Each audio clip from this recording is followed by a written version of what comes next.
Hello everyone, this is Running on Empty Food Review. Today we're reviewing McDonald's cheeseburger. Oh shit, this is the wrong persona. Sorry, I'm Fromond. I'm doing a Let's Play of Toy Story, and today we're doing the construction yard. I think the copyright bit. There we go, copyright. No, don't get me, Disney. Don't sue me. Level 4, construction yard. This is when the soundtrack starts beginning to slap. Not that it wasn't slapping before, but this is when it starts to slap. Now, I actually got quite a few people who came and checked out my Let's Play the other day, which was really encouraging. Very encouraging. I really appreciate everyone who took the time to watch it and send me a message to say that they watched it, or, you know, the people who took the time to comment, you know, tell me their thoughts. That was good, because it's the difference between, like, me wondering whether, like, because when you're doing a Let's Play on your own, my biggest fear and my biggest point of self-consciousness is just talking to yourself, like, I'm the Joker, baby, and it's just like, it just feels weird, you know, you don't want to talk to yourself, and like, you're talking about topics, and you go on big rants and tangents about stuff, but to who? Because at the end of the day, when I'm recording this, I'm in an empty room, you know, maybe my parents can hear me at some point, and they're thinking, Jesus Christ, a child is fucked up. He's a psychopath because he's talking to himself whilst playing a children's video game. You know, that kind of jazz. So to kind of know that there are people who are watching this, and to I think more importantly, to know who's watching this. Not that I need someone to comment on it, but to know who's watching. If I know who's watching, I can kind of pretend you're in the room with me. You know, so I saw like Lucas Bolton was in the comments, and I can pretend I'm having a nice little conversation with Lucas. Hi Lucas, how's your day been? I hope you had a good day today, Lucas, because I did myself. It was a great day. I celebrated a birthday. I had McDonald's, and I played a old German niche role-playing game called Gothic, and it was really fun, Lucas. Lucas, why don't you tell me about your day? What did you get up to today, Lucas? Did you drink some toffee nut today, Lucas? Because I drank some toffee nut today, and I think, Lucas, it would be really great if we just got together and drank some toffee nut. Okay, we're done. I'm sorry, Lucas. I hope you had fun with that. Okay, this was like the coolest puzzle as a kid, where you mix the colors. Like it's not that big of a deal. It's pretty straightforward. But like as a kid, this was like, if you just mix and match, you get the colors pretty easy. But as a kid, I learned how to mix colors through this Play-Doh Tonka truck game, I think.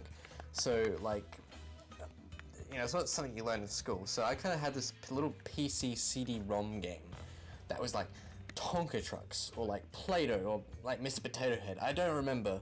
It was one of these little educational children's games, and there was this little mini game in it where you were taught how to mix colors and what colors they turn into. You have to bear in mind, I was like 3 years old with this little Windows 98 computer, and so it's not like I knew how to, like, it's not like I had any other games to play. If I played a game, I'd play the same game like 500 times and play the same mini game 500 times. It didn't matter what. I'd have to ask my dad to turn on the computer for me because I was 5. What did I know about Windows 98? So, you know, that's how I learned how to mix colors. So as a kid, this minigame was like the coolest thing ever. Because like, at the time at least, I thought it forced me to use my brain and be like, oh, I remember in the Play-Doh game, if you mix some blue and red, you get purple. Whoa! So as a kid, I felt so smart. But as an adult, I just realized you just have to, like, there's only 3 colors to choose from. It's just mix and match and you got it. I didn't even think about it that consciously, not because I'm smart. I knew color mixing better as a kid than I do as an adult, but yeah, whatever. So, I mentioned my parents' divorce a lot. The last video, and I'm doing it again. So I think it's funny. Like, I'm not fussed. I think it's really hilarious. And like, the reason it's relevant at all is just because yeah, it's just funny. Like, if your PlayStation 1 was a gift from your dad, probably to cope with divorce, then of course the main memory you have of your PlayStation 1 is the fact that it was given during a time of your parents. They'd been separated for a few years at that point, but I was like young, and it was all very obvious what was going on there. I think the main thing being is that my mum didn't have a PlayStation 1 at her house for a decent amount of time, so it meant my dad had the PlayStation for a good while, and that meant like I'd like go to my dad's, get to play PlayStation. Don't have that at your house, Mum. I'm gonna stay at Dad's all weekend because I get to play Spyro the Dragon. But like I think I don't remember the circumstances, whether we had like 2 or something. But I remember playing Spyro the Dragon as a kid in my mum's house. So that was that. So yeah, that was so it's kind of fun. Like it's just like a sort of fun way to remember having a PlayStation. Really, just specifically remembering the fact that it might have been like a divorce gift.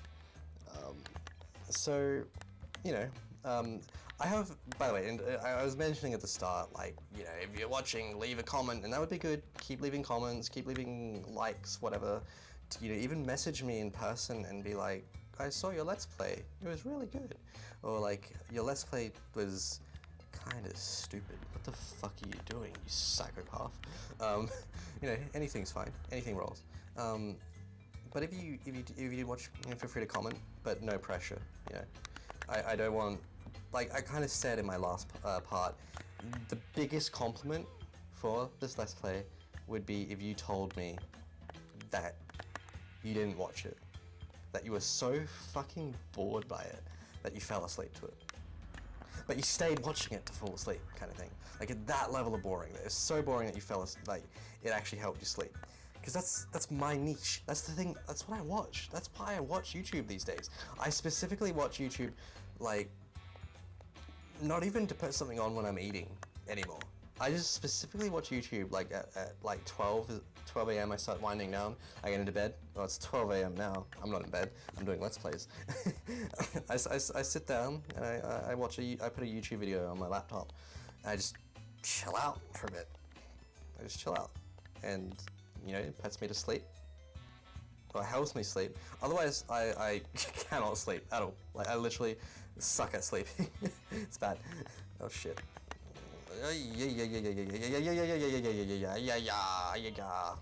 Shit. I literally fell down so I could get that damn shortcut down. But like I said, if you're watching this because you want a pro gamer Let's Play, this is the wrong Let's Play for you. You should leave. I think Crystal Fisher's doing a Let's Play of this soon. Go watch his. He's a pro. I'm not a pro. As the famous Fromond says, I'm not good at Toy Story 2 now. I'm not very good at it, bro. Yeah, I can do a perfect Italian-Australian accent because I grew up with Italian-Australians. I can do a good Italian-Australian accent, bro. So fucking good. Get some fucking Slovakia up my dick. Wait, bro. Your legs are so fucking hairy, bro. Wait, bro. I can't think of any, like, stereotypical Italian things to say. Do a New York accent. So I was in New York the other day. I went down to the subway and I was starving. I needed to cook myself a real feast. So I saw some rats sitting down at the New York subway and I grabbed the mother of the rat and I milked it.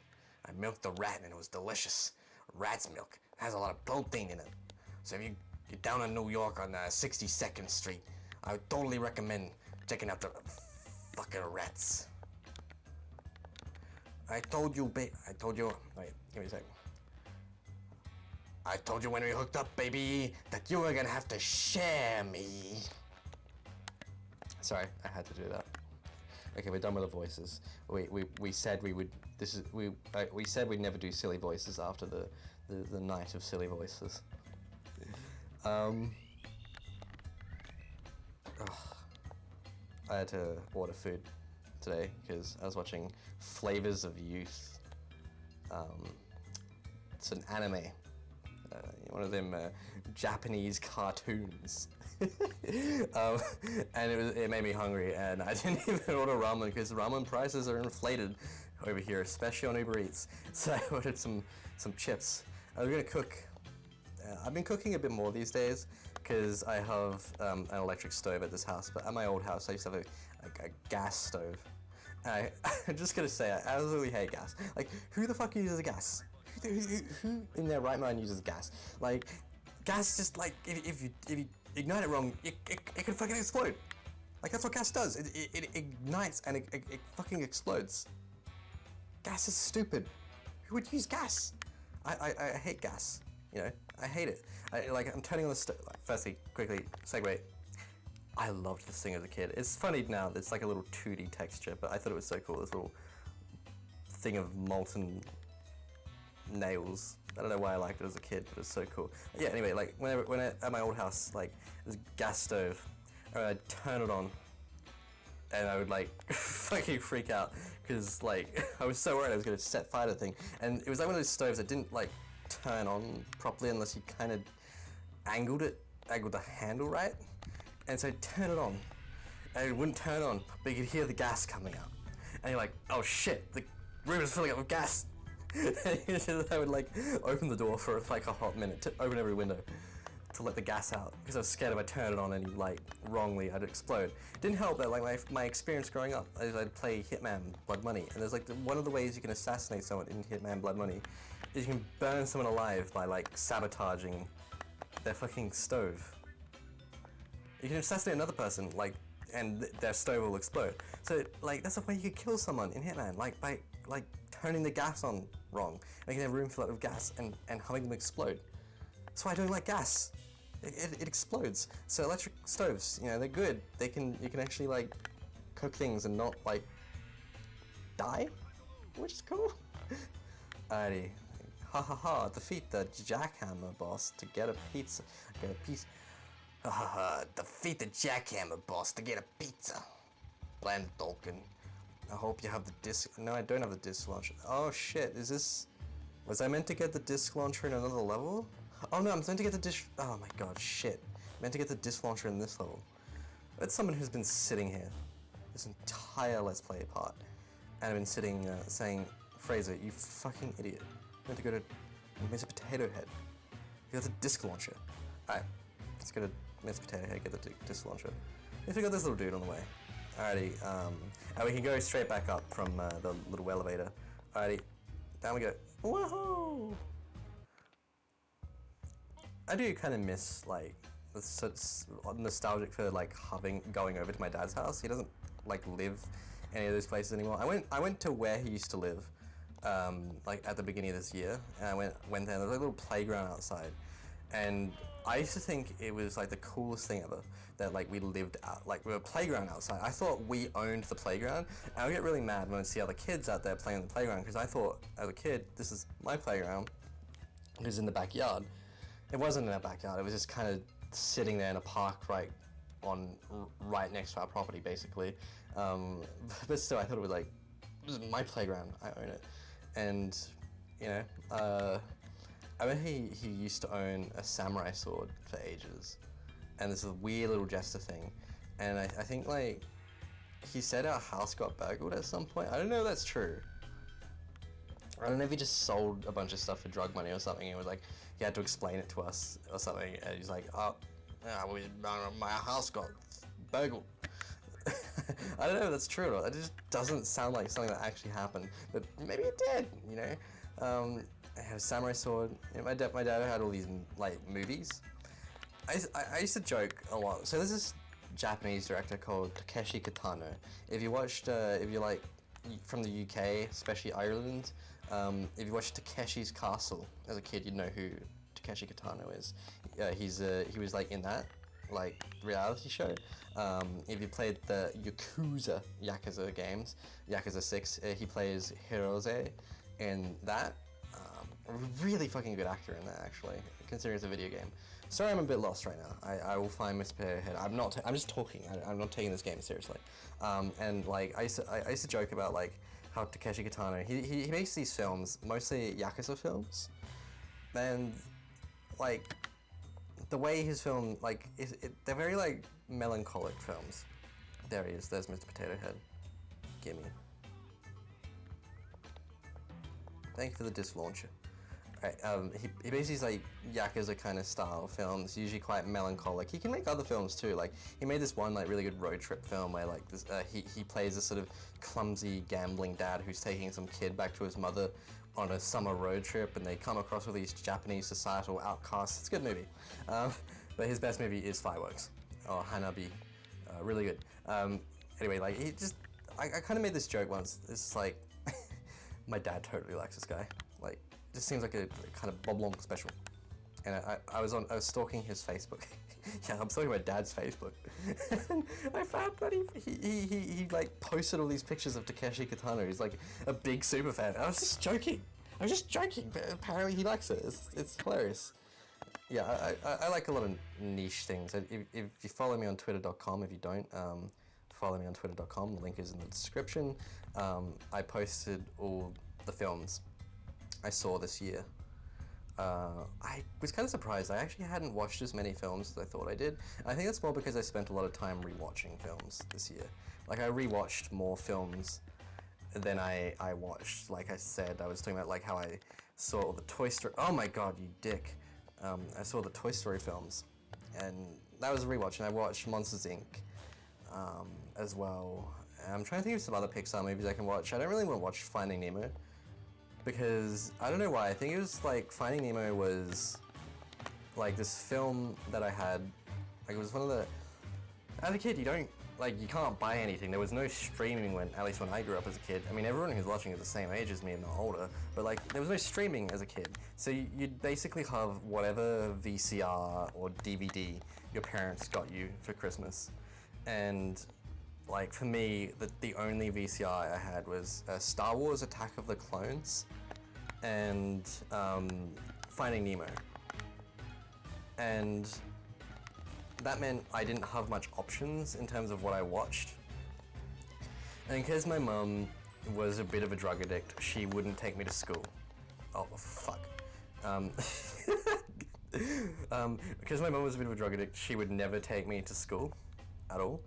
So, oh, not at all, but like there'd be a lot of times where I'd just miss school because she just didn't want to take me to school, I think. And so I didn't have much to do with my time as a kid. You know, just play PlayStation or watch Finding Nemo on VCR. So I watched Finding Nemo a lot as a kid. So I was just kind of associate it with those days where I was like bored out of my mind and had nothing to do. So I just have like associated, not the bad association, just kind of like, it's a reason why I don't feel as nostalgic for it, I guess, versus Toy Story where I've got more like fond memories attached to that. So yeah, no Finding Nemo for me. I was just set underwater and I just find underwater just like scary. It's like, even though there's a kid's film, that fish at the start of the film scared the shit out of me. And like, on top of that, the light globe fish thing, that's scary. You know, it's not like, at least it has Willem Dafoe. Willem Dafoe is like peak Kino Man. Oh fuck, that doesn't matter. I gotta jump down here anyway. I also had a Star Wars Attack of the Clones, of course. Star Wars Attack of the Clones on VCR. I got that for like Christmas, maybe? Yeah, like there's I don't think I got Finding Nemo for Christmas. I think, no, I had Harry Potter 1, I think. I'm not sure why I didn't watch much Harry Potter 1 in that case. I think we might have lost a DVD or something. I have this distinct memory. So I had this one friend in, where is the dude? Shit. Oh no, he's over there, that's right. So I had, firstly, I remember like we had this tiny TV as a kid. Once again, it was the 2000s, TVs were tiny, kids. I say to my audience of like, primarily people in their mid-20s, TVs were tiny. We had a tiny little TV. Oh my god, sorry. I am really lost because I'm not paying attention to this game. And I remember like, we were gonna upgrade our TV size. And it was like, the coolest thing ever as a kid. Like, oh my god, we're gonna get like a big TV. We're gonna get a big TV. And it was like the TV that like, my computer monitor is bigger than, oh shit, fucking dick. Oh my god, sorry.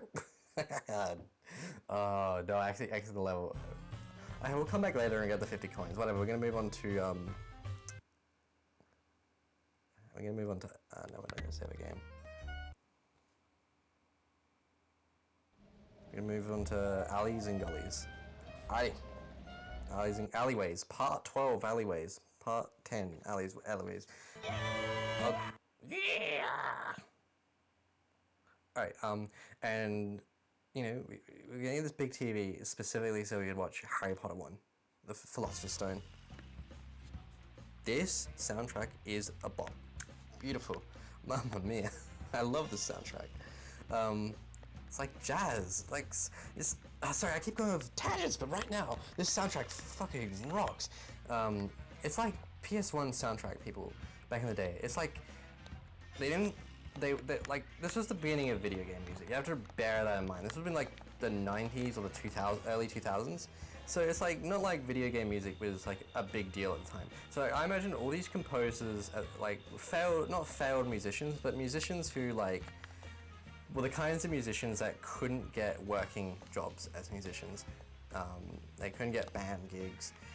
But they're like talented musicians. But this was also before the internet, where you can just like share your shit online. So you're a talented musician. Where the fuck are you gonna go?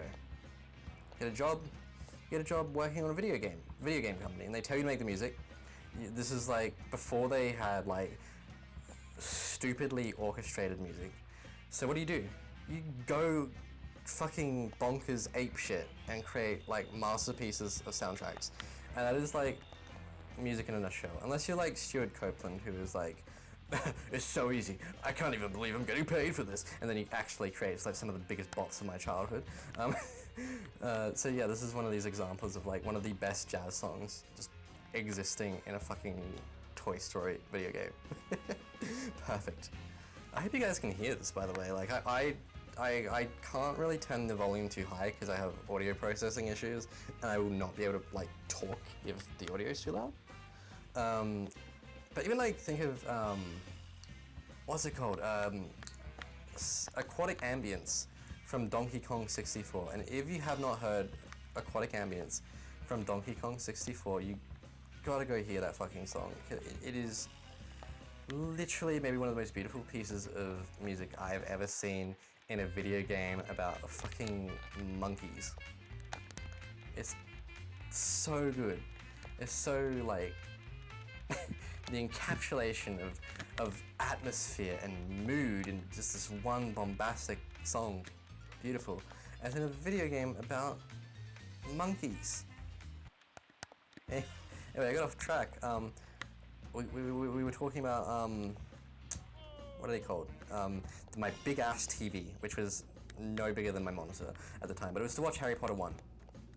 And this was going to segue in this story about like, yes, obviously I really enjoyed the first time I watched Harry Potter 1 on VCR on this square box TV, which was slightly bigger than the old square box I had. It's amazing that TVs are like plasmas these days. I remember the first, like my dad was the first in my family to get a plasma. Once again, there's a divorce working out for him. It was like the coolest thing ever. Like my eyes almost hurt from how big it was. And I remember like, I had this friend in like daycare, like kindergarten literally. We would sit on the swing. It was like this tire swing. We would sit on that swing all day and just have deep conversations, the kind of deep conversations 4-year-olds had. The only conversation I can explicitly remember us having was I watched that one Treehouse of Horror episode of The Simpsons for the first time that had zombies in it, so I discovered what zombies were. And I thought that was like the coolest thing I'd ever seen of all time. I called them zombies. And we would like sitting on the swing talking about like zombies and being like, what would you do if a zombie ate your brain? And stuff like that. And it's just like, I don't know, I don't remember the conversation. I just remember like talking about zombies, and specifically that one bit where I'm like, what would you do if a zombie ate your brain? So we were like best friends. Just literally sat all day on like on a like swing daycare. And then like after like primary school began, and obviously he went to a different school and I went to a different school. I love these 2D melons. Yeah, I love your 2D melons, sweetheart. They're real fucking juicy. And he went to a different school, primary school, than I did, and like he invited me to his 6th birthday party, and I got him. Obviously, like my mum would have asked his mum whether they had it or not, but we got him Harry Potter 1 on the VCR. That's like a cool gift. Like at the time, once again, you only got how many like these? Unless you're fucking rich, you're like just face it. Unless you're rich, and unless you grew up rich, if you're like me, you grew up with 2 fucking videos. That's all you had for the rest of your childhood. And if you had more than 1 fucking video or 2 fucking videos, then you just had a different childhood to me, period. And so, you know, getting him Harry Potter for the VCR was probably like the coolest thing at the time. And then he was opening his present, and the first words that people see is Harry Potter. And this, I was already feeling really self-conscious because it was very clear that he had moved on and made other friends in this like 1 year of primary school that we'd had. And I still liked him, I still wanted to be friends with him, but I guess like for whatever reason we never really caught up after that. I don't really know. And I was like, yeah, you know, I'm so happy to see my best friend from daycare again. Oh, he's changed, he's different, he's got new friends that aren't me, and I felt really sad and left out. Oh my god, I'm so sorry. And then this kid who had actually been kind of bullying me that entire day, or like being like really like, haha, he's my friend now, not yours. He saw the thing and he was like, oh, is it Harry Potter 2? Which wasn't even out yet. And then everyone got really excited because it was like, oh my god, he got Harry Potter 2 early. No, I fucking didn't. I'm 5. It wasn't even out yet. It wasn't even filmed yet. Then like, it ruined the birthday present because he was so underwhelmed when he opened it. And it was like, Harry Potter 1. And it's like, yeah, it's a cool present, but he was expecting Harry Potter 2 all of a sudden. Then he gets Harry Potter 1 because some kids is like, it's Harry Potter 2, it's Harry Potter 2. Ruined my life, ruined my childhood. Worst experience of my life, and I was never invited to another birthday party after that. Worst thing ever. Oh my god. Jesus Christ, I'm so fucking sorry. This is like painful. It's like physically painful for everyone watching. They're just like, this is why you know when I said, don't fucking watch this, just fall asleep to this? This is why, because I can't play this game. I don't know how to play this game. I don't want you to like, actually, okay, we did it, we fucking did it, yes man! Okay, I think if I get this,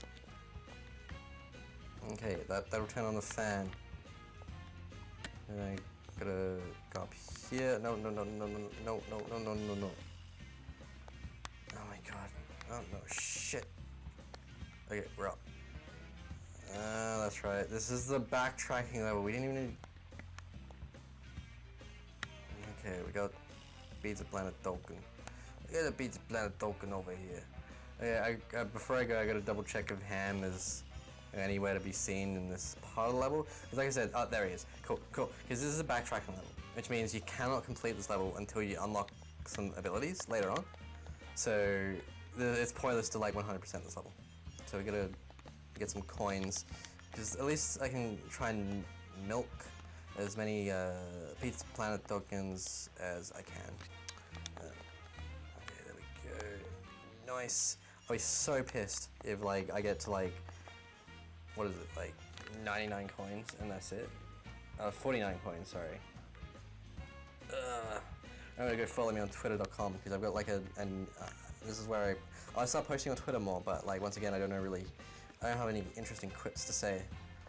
But I did post like my top films. Not my top films, it was basically just every film I watched. It was like 12 or 13 films, not including ones I had rewatched. And a lot of them were like Japanese films, which is kind of funny because I downloaded all these films. I didn't have internet for the first half of the year, basically. So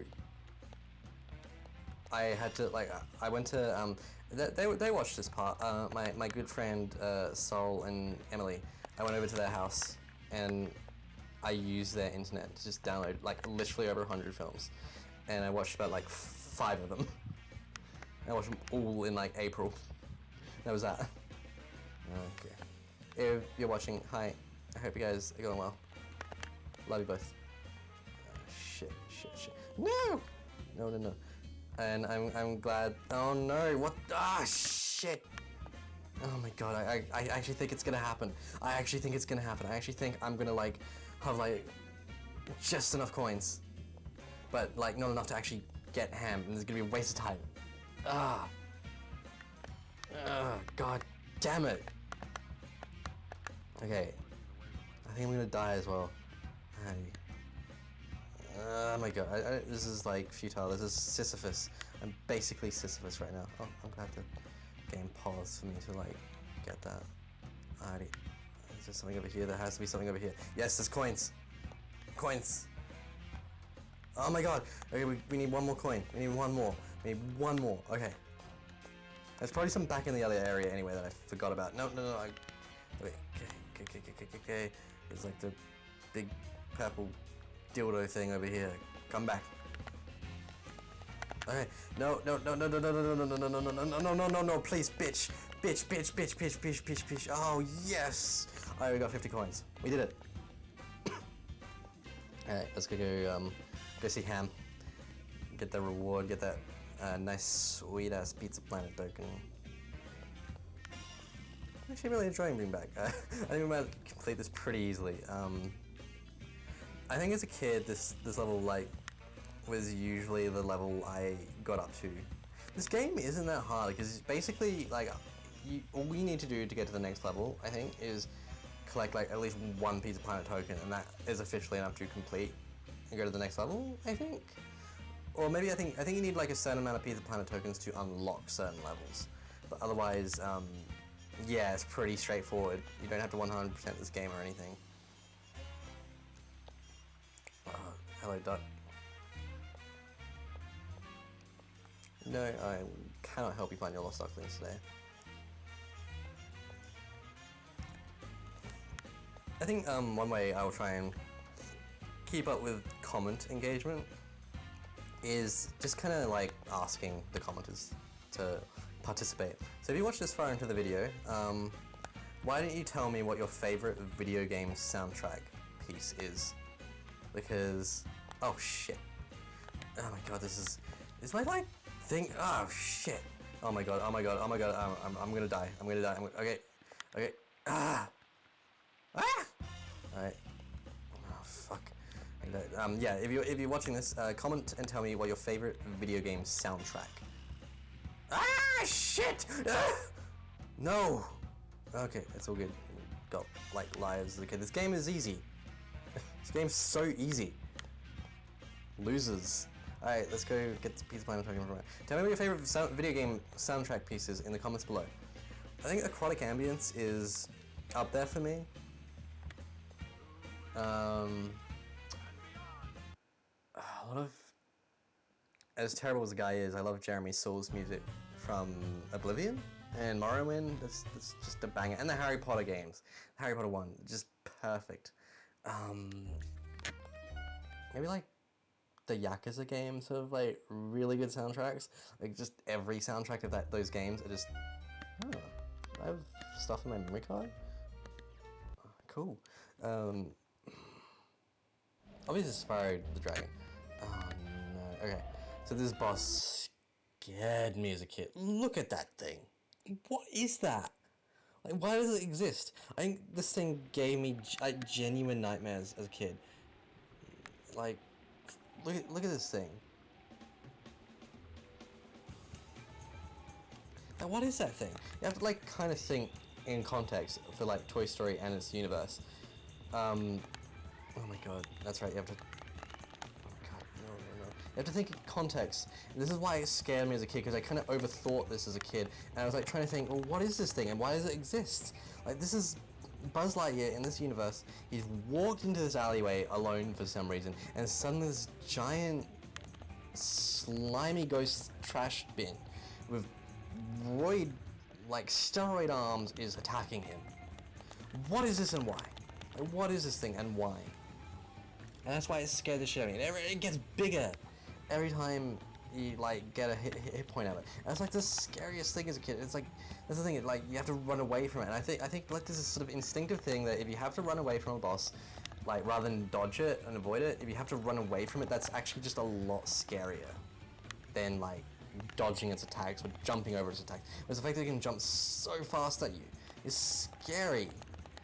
Oh my god. You gotta spam that thing. Oh my god, it's getting bigger. Like, I think the other scariest bosses, if you ever play, like, I think Rayman 3? I love Rayman. Oh, that's what I'm gonna do. Rayman 3 Let's Play. Fuck it, we're not doing Toy Story anymore. This is the last Toy Story part you ever get to watch. We're doing Rayman 3 next. No, we'll finish Toy Story. It's a really easy game to finish. But Rayman 3, stay tuned. You've heard it here first. We're doing Rayman 3 after I kill this. That's the thing, like, it's getting bigger the more, like, you kill it. As a kid, that scared me. But there's, like, the end boss of Rayman 3, like, mutates into this giant thing. And I found that, like, horrifying, because it's like this one boss you defeat halfway through the game becomes, like, the main boss at the end. Because he's so sort of upset that he got defeated by you in, like, a combat arena. And he gets taken advantage of by the main villain to become this, like, mutated thing. I just found that so scary as, like, a 8-year-old or something. This guy would, like, literally mutate his whole body just to get revenge. I thought that was scary. I'm really like, what kind of fucked up psychopath would do that? Alright, we did it. To infinity and beyond. We did it. Yay, herpy-doo. Boss defeated. I hope you enjoyed this part. I tried to keep a little bit more quieter this time. I just rambling like a fucking psychopath for like probably 30 minutes. Alright, we got the bonus movie. I'm gonna quickly check which. Oh, I love this cutscene. I'm gonna talk over it. Okay, if we talk over it, it's not copyright. If we talk over it, it's not copyright. If we talk over it, it's not copyright. This is my favorite scene in like Toy Story 2. I thought it was like really visually impressive because they've got the coin and the lights and all that kind of stuff, and like the cars coming. I just tried to imagine it as a kid. So I'm trying my best to talk over this without stopping because if I stop talking, it's copyright. See, that was really cool. Like this, the first time I found out tires can get flattened as a little kid. Like the bit, like I love how Slinky's half body is half out of this thing, and then like I just thought it was like one of the first acknowledgements of this thing that cars are trying to avoid the toys. This is my favorite bit coming up.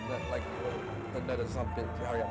It's getting to the bit. Go, keep talking. It's not copyright. It's fair use. Fuck you, Disney. Suck me off, Disney. Fuck off, Disney. I can do this. Come on, get to the bit.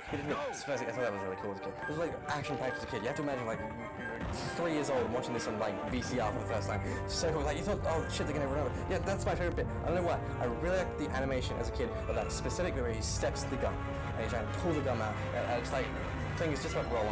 It's like such a close call, but he doesn't get it. And then the thing rolls over and the gum gets attached to the thing. And I thought that was really cool as a kid. Anyway, this is fair use. I think we're done. Oh, that went well. Okay, cool. That went well. I will find out if we're gonna copyright strike. In the next part, we're gonna be doing Al's Toy Barn.